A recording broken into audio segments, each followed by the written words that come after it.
Bismillahirrahmanirrahim. Assalamualaikum warahmatullahi wabarakatuh. Perkenalkan, nama saya Nurul Hafizah, NIM 11901186 dari kelas PAI 3D. Baik, di sini saya akan mempresentasikan dari hasil makalah kelompok kami dari kelompok 6, yaitu teknik-teknik supervisi yang bagian A. Pengertian teknik supervisi. Menurut Kamus Besar Bahasa Indonesia, teknik secara etimologi adalah satu, pengetahuan dan kepandaian membuat sesuatu yang berkenaan dengan hasil. Yang kedua, cara sistematis dalam mengerjakan sesuatu dalam usaha meningkatkan program sekolah. Kepala sekolah sebagai supervisor dan dapat menggunakan berbagai teknik atau metode supervisi pendidikan. Supervisi dapat dilakukan dengan berbagai cara dengan tujuan agar apa yang diharapkan bersama dapat tercapai. Pertama-tama perlu adanya kesepakatan tentang makna teknik yang digunakan sehubungan dengan kegiatan supervisi. Seperti halnya kegiatan lain, teknik memiliki makna, cara, strategi, atau pendekatan. Teknik supervisi pendidikan merupakan alat yang digunakan oleh supervisor untuk mencapai tujuan supervisi itu sendiri, yang pada akhir dapat dilakukan berbagai pembelajaran yang sesuai dengan situasi dan kondisi. Dalam pelaksanaan supervisi pendidikan, sebagai supervisor harus mengetahui dan memahami serta melaksanakan teknik-teknik dalam supervisi.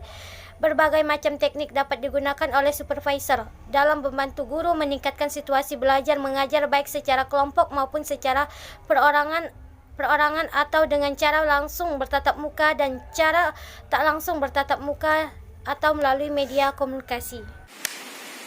Baiklah, selanjutnya saya akan membahas yang poin B, yaitu teknik-teknik supervisi dalam pendidikan.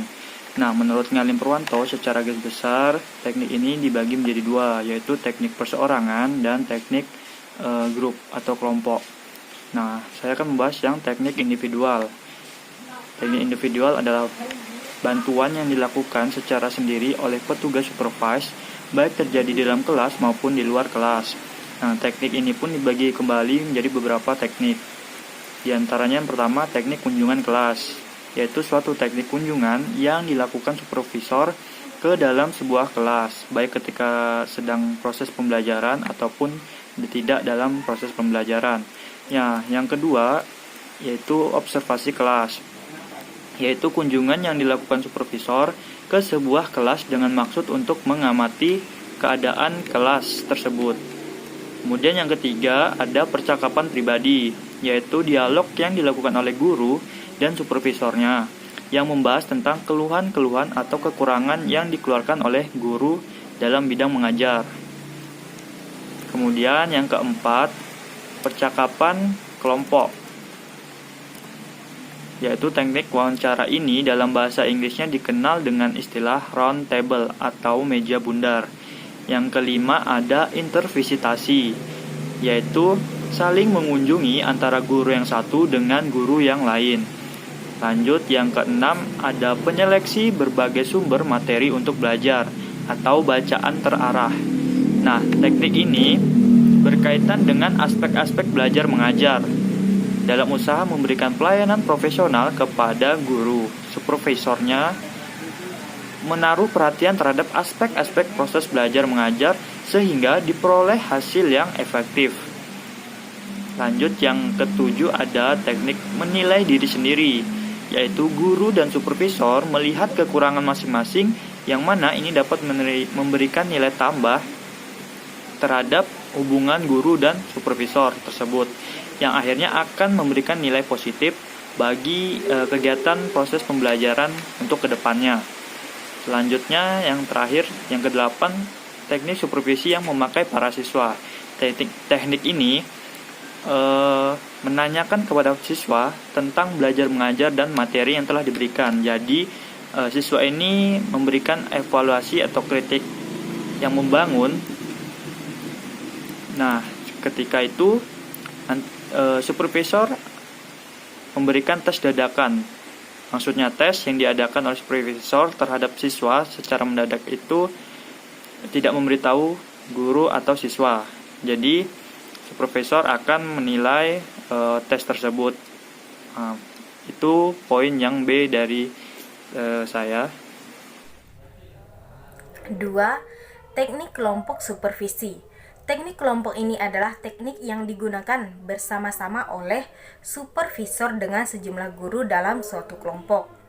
Banyaknya bentuk-bentuk dalam teknik yang bersifat kelompok ini, namun di antaranya yang lebih umum yaitu yang pertama, pertemuan orientasi sekolah bagi guru baru, yaitu pertemuan yang bertujuan khusus mengantarkan guru-guru untuk memasuki suasana kerja baru.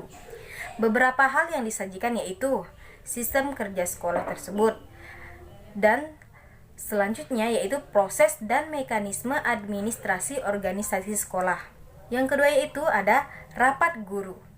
Rapat ini diadakan untuk membahas masalah-masalah yang terjadi pada saat proses belajar mengajar berlangsung, yang mana ia bertujuan untuk menyatukan pandangan-pandangan dan pendapat guru tentang konsep umum maupun metode-metode untuk mencapai tujuan pendidikan yang menjadi tanggung jawab bersama. Kedua yaitu mendorong guru untuk melaksanakan tugasnya dan mendorong kemajuan mereka bersama. Yang ketiga yaitu ada loka karya atau workshop, yang mana workshop pendidikan adalah suatu kegiatan belajar kelompok yang terjadi dari petugas-petugas pendidikan yang memecahkan problema yang dihadapi melalui percakapan dan bekerja secara kelompok maupun bersifat perseorangan, yang mana dia memiliki ciri-ciri sebagai berikut. Yang pertama itu masalah yang dibahas bersifat life-centered dan muncul dari peserta sendiri. Yang kedua yaitu cara pemecahan masalahnya dengan metode pemecahan musyawarah dan penyelidikan. Baik, saya di sini akan melanjutkan presentasi dari Saudari Anggita. Bagian yang keempat yaitu diskusi panel. Adalah suatu bentuk diskusi yang dipentaskan di hadapan sejumlah partisipan atau pendengar untuk memecahkan suatu problema dan para panelis. Terdiri dari orang-orang yang dianggap ahli dalam lapangan dan diskusi.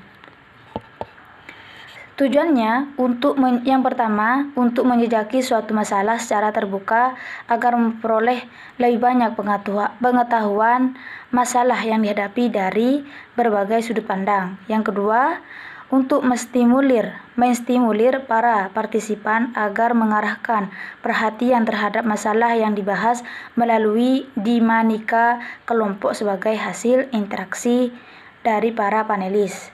Yang kelima itu simposium adalah suatu pertemuan untuk meninjau aspek-aspek suatu pokok masalah untuk mengumpulkan beberapa sudut pandang. Mengenai suatu masalah, tujuannya adalah untuk mengumpulkan dan membandingkan beberapa sudut pandang yang berbeda-beda tentang suatu problema. Yang keenam yaitu penataran. Teknik ini dapat dilakukan di sekolah sendiri dengan menggunakan narasumber, tetapi dapat diselenggarakan bersama antar beberapa sekolah. Jika diinginkan biaya yang lebih irit, teknik supervisi kelompok yang dilakukan melalui penataran sudah banyak dilakukan. Misalnya, penataran untuk guru-guru bidang studi tertentu, penataran tentang metodologi pengajaran, dan penataran tentang administrasi pendidikan.